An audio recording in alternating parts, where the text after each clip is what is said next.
A very happy good morning and Jai Hind students. So how are you today? And how was your Independence Day? I hope you all are filled with the patriotic feeling on this day.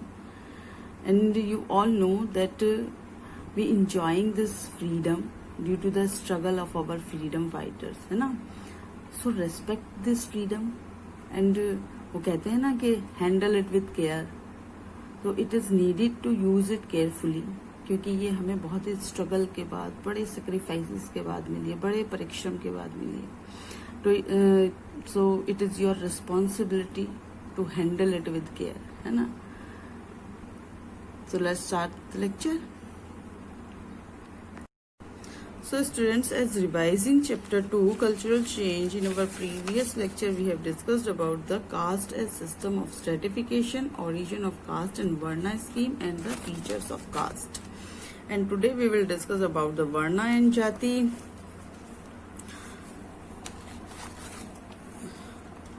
The sociological studies of villages in 1950s 70s revealed that caste as a actually functions in local levels in different form, the Varna scheme.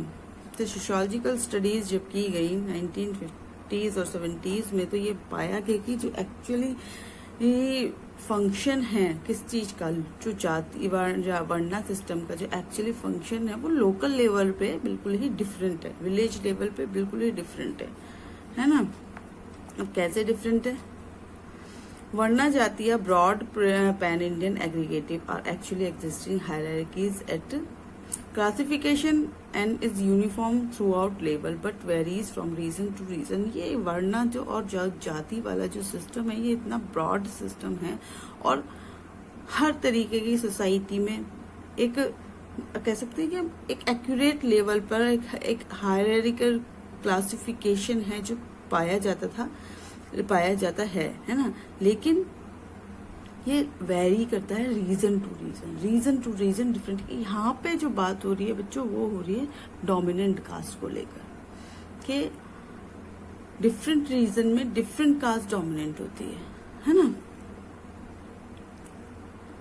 In India there are only 4 varnas. We all know 4 varnas: Brahmin, Kshatriya, Vaishya and Shudra, है ना. A complex division in each area. There are actually hundreds of caste and subcaste in contemporary Indian villages.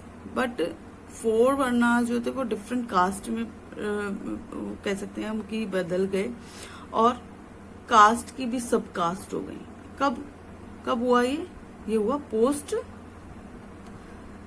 वैदिक period में, है ना. Study shows that the caste system in contemporary India has 2 main aspects. According to the studies, caste has 2 main aspects in the contemporary India. So, first is ritual aspect and second is secular aspect. What is the ritual aspect? It is based on ideas of purity. It is derived from religious text. First जो ritual aspect है वो किस पर based है? Purity और pollution का जो concept है उस पर based है. और ये जो religious books थी like धर्मशास्त्र और मनुस्मृति वहां से adopt किया गया है, ठीक है ना. और second है secular aspects. ये जो है ritual aspect it is totally religious based, है ना. और ये सेकुलर एस्पेक्ट कौन सा है कि it takes both the economic and political aspect into account. ये सेकुलर एस्पेक्ट डिपेंड करता है कि इकोनॉमिक पोजीशन क्या है उस कास्ट की, पॉलिटिकल पोजीशन, पॉलिटिकल एस्पेक्ट्स क्या हैं उस कास्ट के, है ना. तो जहां पर जिस कास्ट का इकोनॉमिक पॉलिटिकल एस्पेक्ट्स ज्यादा होगा वहां उस कास्ट वो कास्ट डोमिनेंट होगी वहां पर, है ना. Therefore, caste position in local hierarchies depend on the number of factors.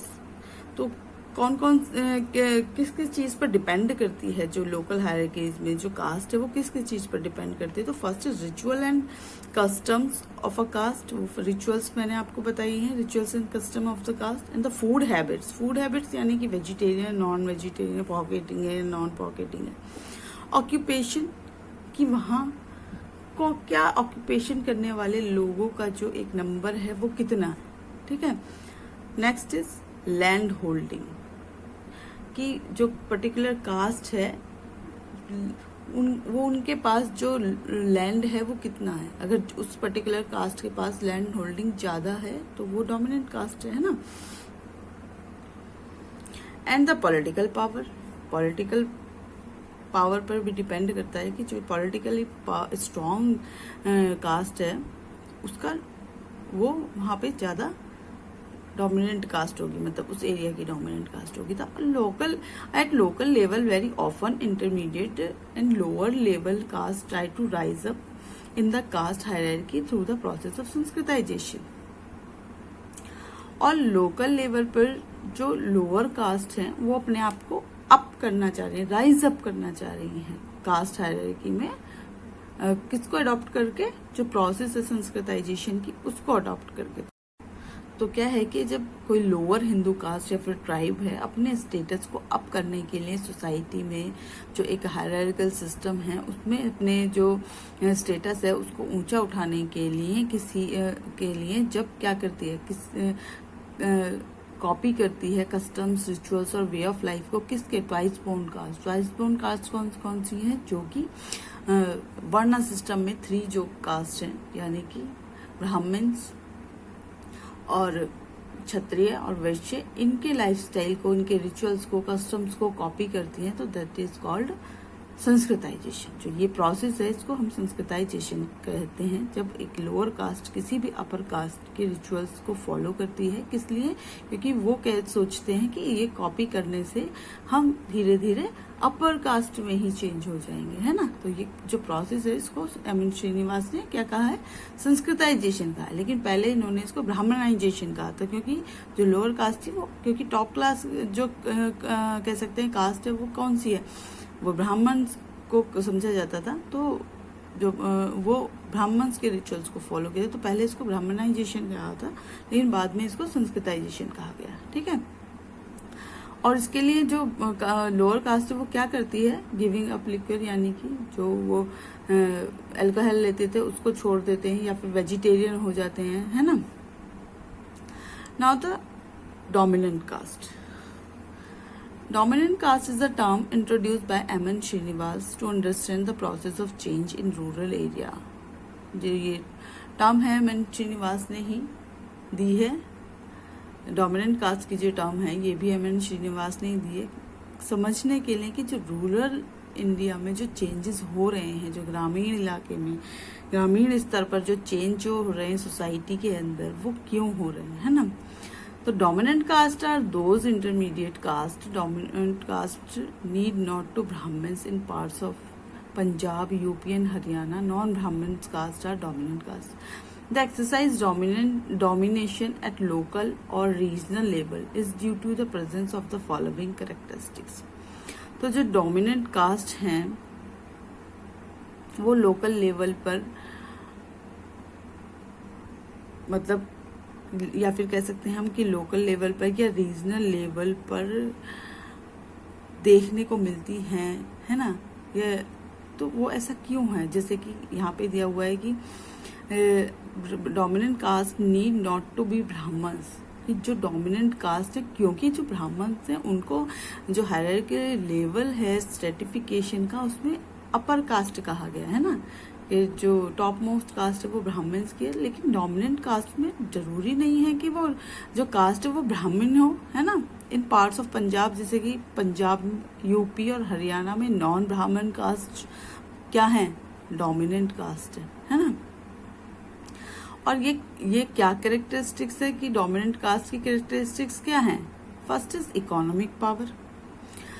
They own large amount of cultivable land. A large number of the managed to get land rights after the land reforms. और उनके पास क्या है? Economic power ज्यादा है। Economic power यानी कि जो उनके पास एग्रीकल्चर लैंड है वो बहुत ज्यादा है, जो कि उनको जो लैंड रिफॉर्म्स है जो जबकि उनसे मिला है ना। और they therefore dominate the agrarian economy. Also they have greater access to urban sources of income, western education and jobs in government administration. और उनके पास क्या है? एग्रीगेरियन इकोनॉमी बहुत ज़्यादा है। एग्रीगेरियन इकोनॉमी मीन्स जो उनको कृषि से जो एग्रीकल्चर से जो उनको बेनिफिट्स होते हैं वो काफ़ी ज़्यादा हैं, और साथ ही साथ उनके पास जो अर्बन रिसोर्सेज हैं इनकम की वो भी ज़्यादा हैं। वेस्टर्न एजुकेशन उन्होंने ले रखी है और गवर्नमेंट जॉब्स भी उनके पास है। तो ये सारे इकोनॉमिक पावर हो गई है ना। तो उनके हम अल्टीमेटली ये कह सकते हैं कि वो इकोनॉमिकली स्ट्रांग हैं, है ना, चाहे रीजन कोई भी हो लेकिन they are economically strong. First thing तो ये हो गया। सेकेंड थिंग क्या? Second is political power.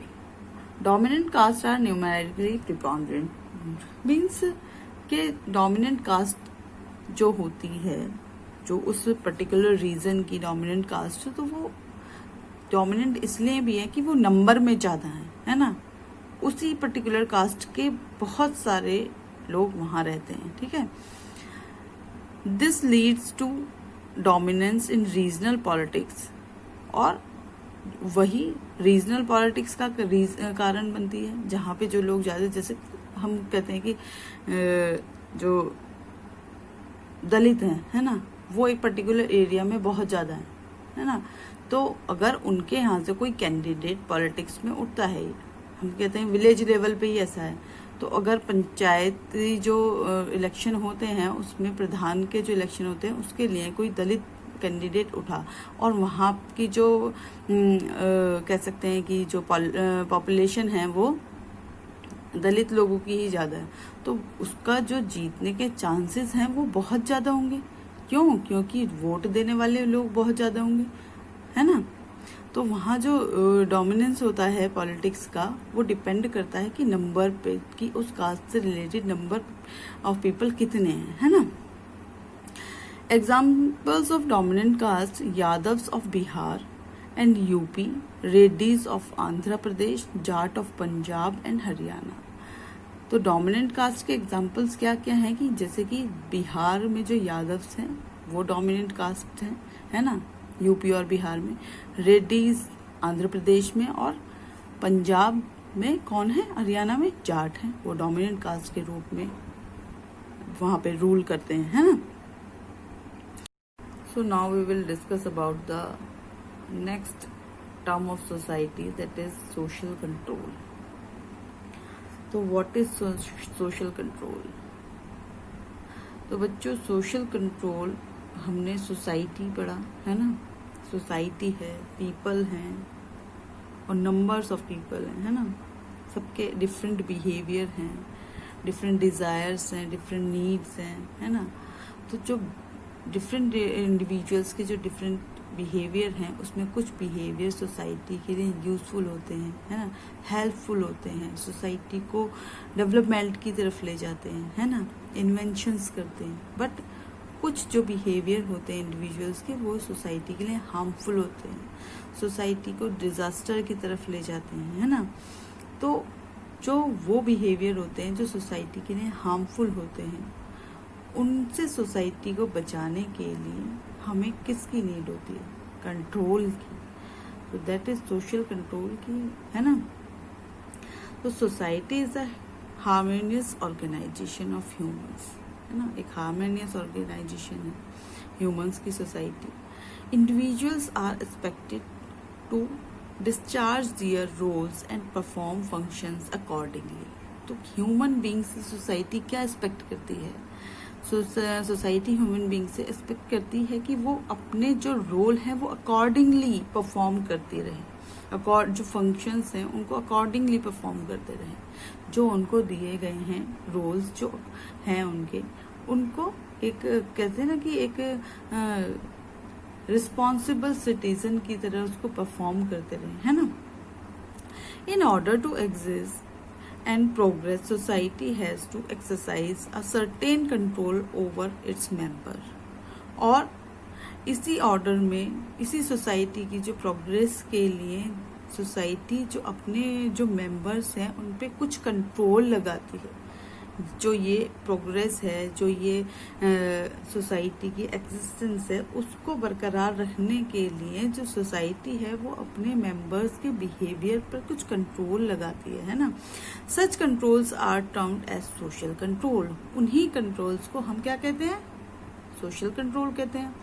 According to L. Bernard, social control is a process by which stimuli are brought to bear effectively upon some person or group of persons, thus producing responses the function in adjustment to the group.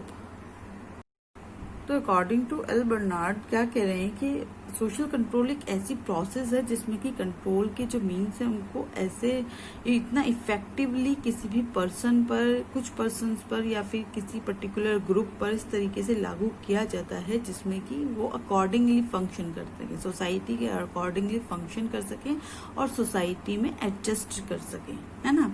इस तरीके के कुछ social control के कुछ means होते हैं जो society में लोगों से अकॉर्डिंगली फंक्शन करवाते हैं, ठीक है, जो सोसाइटी के लिए हेल्पफुल है, ठीक है। Now the characteristics of social control. Social control has following features. First is it is an influence. The influence may be exercised through public opinion. ये कह सकते हैं प्रभाव कह सकते हैं, और ये प्रभाव पब्लिक ओपिनियन से लागू किया जाता है, जैसे कि क्वेश्चंस, सोशल सजेशंस, लोगों से सजेशंस लिए जाते हैं, है ना। रिलीजन एक कह सकते हैं एक informal means of social control है ना। Appeal to reason and any other method found suitable by the group, और कोई भी ऐसा सुटेबल सजेशन जो ग्रुप दे किस चीज के लिए कि जिससे कि सोशल कंट्रोल बना रहे सोसाइटी के अंदर, है ना। The influence is exercised by society. It means that the group is better able to exercise influence over the individual than any single individual. इसका मतलब ये है कि जो इन्फ्लुएंस है सोसाइटी का लोगों पर, वो एक ग्रुप का ज्यादा अच्छे से बना रहता है किसी भी इंडिविजुअल पर, है ना। किसी भी एक सिंगल पर्सन का कह सकते हैं कि कंट्रोल कम होता है, ग्रुप का ज्यादा होता है ना। जैसे कि फैमिली है ना, फैमिली का कंट्रोल अपने मेंबर्स पर ज्यादा होता है ना। द ग्रुप में भी द फैमिली, देखो ये लिखा हुआ है भी है कि द ग्रुप में भी फैमिली भी हो सकती है, वो चर्च भी हो सकता है, चर्च में आके रिलीजन, है ना, वो चर्च भी हो सकता है, स्टेट तो है ही, स्टेट के पास तो अथॉरिटी है ना। एंड द क्लब, किसी भी क्लब का जो मेंबर है वो अपने ग्रुप के जो बिहेवियर है उस पर कंट्रोल करता है ना, कुछ रूल्स और रेगुलेशन के अकॉर्डिंगली। स्कूल अपने स्टूडेंट्स के बिहेवियर पर कंट्रोल रखता है, होता है ना आपका एक डिसिप्लिन बिहेवियर स्कूल में होता है ना। एंड द ट्रेड यूनियन, और ट्रेड यूनियन जो कि ट्रेड होते हैं, जो कि व्यापार चलता है इतने बड़े स्केल पर, उसके भी अपने कुछ रूल रेगुलेशन होते हैं कि आप ये कर सकते हो, ये नहीं कर सकते, कोई भी अपनी मन मर्जी से कुछ भी नहीं कर सकता, है ना। सब चीज से रिलेटेड कुछ रूल्स रेगुलेशंस होते हैं जो कि फॉलो करने पड़ते हैं, है ना। ये भी एक वही तो हुआ मीन्स ऑफ कंट्रोल ही तो हुआ, है ना। The effectiveness of influence however depends upon variable factors, और जो ये इफेक्टिवनेस है, इन्फ्लुएंस की इफेक्टिवनेस है ना, वो डिपेंड करती है उसके डिफरेंट फैक्टर्स पर. However, sometimes the influence of the family may be vice versa. कभी कभी जो फैमिली का इन्फ्लुएंस है तो वो वाइस वर्सा हो जाता है, उल्टा हो जाता है, अपोजिट हो जाता है ना. The influence of the clan may be more effective than that of the church. और जो क्लेन होते हैं, जो हम कह सकते हैं कि हमारे कब पता है कास्ट या फिर जो कहते हैं ग्रुप का जो क्लेन होता है वो ज्यादा इफेक्टिव होता है चर्च से ज्यादा. जो हम हमारे जो रूल रेगुलेशन कास्ट बेस्ड होते हैं, जो क्लेन बेस्ड होते हैं, वो ज्यादा इफेक्टिव होते हैं रिलीजन से ज्यादा, चर्च से ज्यादा, है ना. हम उनको ज्यादा मानते हैं. The influence is exercised for promoting the welfare of the group. और हम कह सकते हैं कि जितने भी रूल्स रेगुलेशंस हैं इनको क्यों फॉलो किया जाता है, इनको क्यों एक्सरसाइज में लाया जाता है, क्योंकि वेलफेयर ऑफ द ग्रुप, क्योंकि ये प्रमोट करते हैं किसको, वेलफेयर ऑफ द ग्रुप की वेलफेयर को, है ना. As a whole social control is exercise with some specific end in the view. और हर किसी भी टाइप का जो सोशल कंट्रोल है उसका एंड क्या है, उसका क्या मतलब है, उसका क्या रीजन है, वेलफेयर ऑफ द सोसाइटी, है ना। और ये जो सोशल कंट्रोल के मीन्स हैं ये क्या करते हैं, the individual is made conscious of the other existence and their interest, thus it is required to promote the interest of all. ये किसी भी इंडिविजुअल को कॉन्शियस करते हैं दूसरों के इंटरेस्ट को लेकर, है ना, कि अगर आपके इंटरेस्ट नीडेड हैं, ज़रूरी हैं, तो दूसरों के भी हैं, है ना। उनको ये बताते हैं कि आप जहाँ रहते हो वहाँ दूसरों के भी इंटरेस्ट एग्जिस्ट करते हैं, तो it is required to promote the interest of all, कि सभी के इंटरेस्ट जो फुलफिल हो सके सोसाइटी में। सभी तरह के लोग होते हैं, डिफरेंट लोग रहते हैं, बहुत सारे लोग रहते हैं, तो ये ज़रूरी है कि सभी के इंटरेस्ट फुलफिल हों सोसाइटी में, सभी लोग हैप्पी रहें, इसलिए सोशल कंट्रोल को अप्लाई किया जाता है सोसाइटी में, है ना। Now the need for social control, why we need of social control, क्यों नीड है हमें सोशल कंट्रोल की, क्यों चाहिए कंट्रोल, क्यों चाहिए, है ना। तो social control is essential for the existence of society, society के बने रहने के लिए ज़रूरी है सोशल कंट्रोल। सोसाइटी जैसे चल रही है, सभी लोग हैप्पी रहें सोसाइटी में, सभी लोग अपने इंटरेस्ट को फुलफिल करते रहें, है ना, तो इट इज़ नीडेड, है ना। Every individual has a separate personality, सभी की अपनी अपनी इंडिविजुअल पर्सनैलिटी होती है, मेरी अलग है, आप लोगों की अलग है, कोई एडजस्ट कर लेता है, कोई एडजस्ट नहीं कर पाता, कोई ज़्यादा वायलेंट होता है ना, कोई एकदम बहुत ही पोलाइट होता है, सभी के नेचर अलग हैं सोसाइटी में। तो no two persons are alike in their nature, कोई भी दो पर्सन एक जैसे नहीं होते नेचर में, आइडियाज में, इंटरेस्ट में, हैबिट्स में एंड एटीट्यूड्स में, है ना। कुछ लोग होते हैं जो सोसाइटी के लिए बड़े यूजफुल होते हैं, इन्वेंशंस करते हैं, सोसाइटी के डेवलपमेंट की बात करते हैं, है ना। जैसे कि अभी एक फॉर एग्जांपल आप दे सकते हो कि जो अभी लॉकडाउन चल रहा था, तो सोनू सूद कितने हेल्प की उन्होंने लोगों की, है ना। तो वो क्या, कैसे वो यूजफुल पर्सन हुए सोसाइटी के लिए। और जो टेररिस्ट हैं उनके इंटरेस्ट अलग हैं, वो कैसे पर्सन है सोसाइटी के मेंबर, तो वो भी सोसाइटी के हैं, मेंबर वो भी सोसाइटी के, दोनों ही मेंबर सोसाइटी के हैं। लेकिन सोनू सूद क्या है, एक यूजफुल मेंबर है सोसाइटी के, है ना, सोसाइटी को डेवलपमेंट की तरफ ले जा रहे हैं। लेकिन जो टेररिस्ट है वो कैसे पर्सन है सोसाइटी के लिए, वो सोसाइटी को डिस्ट्रॉय की तरफ ले जा रहे हैं, है ना। वो तो हार्मफुल पर्सन हुए सोसाइटी के लिए, है ना। तो there is so much differences in the ways of living of the people that a very moment there is a possibility of clash between them. सब मतलब डिफरेंट, सभी का जो वे ऑफ लाइफ है वो डिफरेंस है ना, उसमें डिफरेंशिएशन पाया जाता है। सभी लोगों के अपने अपने डिफरेंट व्यूज होते हैं, तो ये पॉसिबिलिटी होती है कि उनमें क्लैशेस आए, है ना। कुछ लोग कुछ अलग चीज़ों को मानते हैं, जैसे कि हमारे यहाँ रिलीजन को लेके बहुत सारे क्लैशेस होते हैं, तो क्या इनको ऐसे ही छोड़ दिया जाए, है ना, कि आप अपने क्लैशेस खुद ही सुलझा लीजिए, ऐसे छोड़ दिया जा सकता है? नहीं छोड़ा जा सकता, है ना। तो कंट्रोल की ज़रूरत है उनके ऊपर, विचार रखने की स्वतंत्रता है, लेकिन उसको लेकर वायलेंस ही ना हो, उसको लेकर सोसाइटी में क्या कह सकते हैं कि सद्भावना बनी रहे, उसको लेकर सोसाइटी में हिंसा की भावना ना हो, तो उसको रोकने के लिए सोशल कंट्रोल की जरूरत है ना। Therefore social control is necessary to protect the interest of all the people living in society. Social control जरूरी है किसके लिए? सभी लोगों के जो इंटरेस्ट है उनको प्रोटेक्ट करने के लिए सोसाइटी में, है ना। सभी लोगों की ज़रूरतें पूरी होती रहें, सोसाइटी जैसे चल रही है स्मूथली वैसे ही चलती रहे, है ना। इसको बनाए रखने के लिए किसकी ज़रूरत है? सोशल कंट्रोल की ज़रूरत है, कि लोगों के बिहेवियर पर कंट्रोल किया, और ये बिहेवियर पर कंट्रोल करने किया जाता है, कुछ पनिशमेंट भी दिए जाते हैं, कुछ रिवार्ड भी दिए जाते हैं, है ना।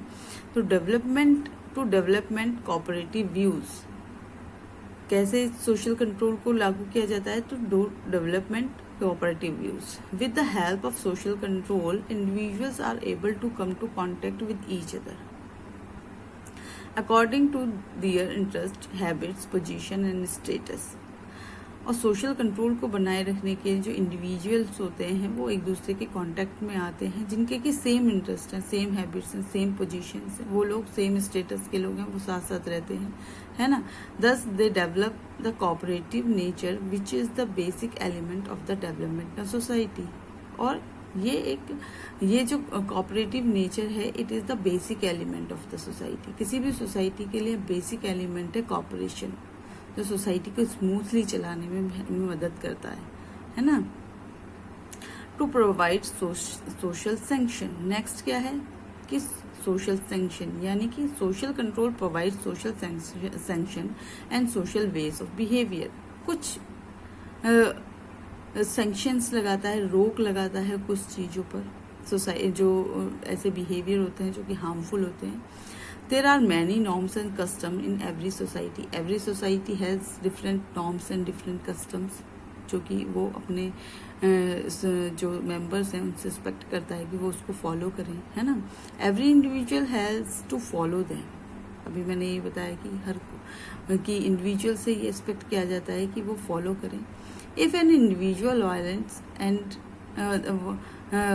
the social norms, he is compelled by the social control to observe them. और अगर कोई नहीं मानता है, नहीं सुनता है, तो उसको कंपेल किया जाता है, you have to do this, आपको ये करना ही है। अगर आप क्लास में भी टीचर पढ़ा रही है और आप लोग कंटिन्यूसली बातें किए जा रहे हैं तो आपको पनिशमेंट मिलता है ना।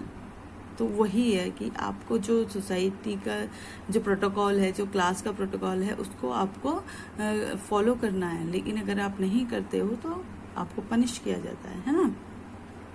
The above reasons show the need for social control in modern society, the need is greater.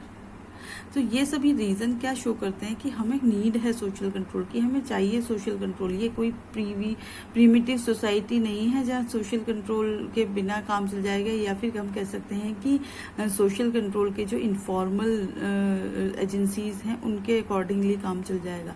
ये मॉडर्न सोसाइटी है, इसमें जो सोशल कंट्रोल की नीड है वो बहुत ज़्यादा है, और इसमें जो फॉर्मल एजेंसीज हैं सोशल कंट्रोल की, लाइक लॉ, है ना, इन सब चीज़ों से ही वर्क हो पाएगा। यही सोशल कंट्रोल, इस वजह से ही हम कह सकते हैं कि सोशल कंट्रोल बहुत ज़्यादा नीडेड है सोसाइटी के लिए। अगर वो नहीं है तो क्या होगा, सोसाइटी में अव्यवस्था फैल जाएगी, है ना। Now the means and agencies of social control, the means by which individuals are compelled to conform to the uses and life values of the group are numerous. जिन कह सकते हैं हम जिन मीन्स के थ्रू इंडिविजुअल्स को compel किया जाता है कि you have to do this, कि आपको वैल्यूज और फॉलो करना है, तो वो बहुत सारी हैं, है ना। और हम कह सकते हैं कि 2 टाइप की एजेंसीज मैं आपको बताऊंगी कि 2 टाइप की एजेंसीज होती हैं, फॉर्मल एजेंसीज सोशल कंट्रोल की और इनफॉर्मल एजेंसीज। इनफॉर्मल एजेंसीज कौन कौन सी होती है, जो हमारे वैल्यूज होते हैं, कस्टम्स होते हैं, जो कि हमारे रिचुअल्स होते हैं, जो हमारी फैमिली जो हमें नॉर्म सिखाती है, या फिर हम कह सकते हैं रिलीजन जो होता है वो सारी, या फिर है ना, ये सब चीजें जो हैं जो कि हमें बस कहीं पर कह सकते हैं कि लिखी हुई नहीं होती है, रिटर्न लैंग्वेज में नहीं, रिटर्न में नहीं होती है, हमें बताई जाती है कि आपको इस तरीके से सोसाइटी में बिहेव करना है ना। या फिर हमारा जो धर्म होता है वो हमें गलत चीजें करने से रोकता है। तो ये सारी चीजें इनफॉर्मल एजेंसीज में आती हैं। और फॉर्मल एजेंसीज में क्या आता है, जो कि लॉ है ना, और जो कि हम कह सकते हैं कि रिटर्न फॉर्म में है, लिखा हुआ है कि अगर आपने ये इस रूल को तोड़ा है तो आपको पनिशमेंट मिलेगा। जैसे कि आप अगर हेलमेट लगा के नहीं जाते हो तो आपका चालान कट जाता है। तो यही है कि 2 टाइप की एजेंसीज होती हैं, फॉर्मल और इनफॉर्मल, जो कि सोशल कंट्रोल को हेल्प करती हैं, है ना। The important ones are custom, law, public opinion, religion, morality, social situation and norms. These are the formal और इनफॉर्मल एजेंसीज, है ना, एग्जाम्पल ऑफ फॉर्मल और informal agencies. Okay, so today's lecture is over now. If you have any problem, any query related to the content, you can call me or ask me, है ना। और revise it, है ना। अगर आप revise नहीं करोगे खुद से तो आपको समझ नहीं आएगा, और उसके बाद जो भी क्वेरी हो you can ask me. Okay, so जय हिंद, बाय बाय।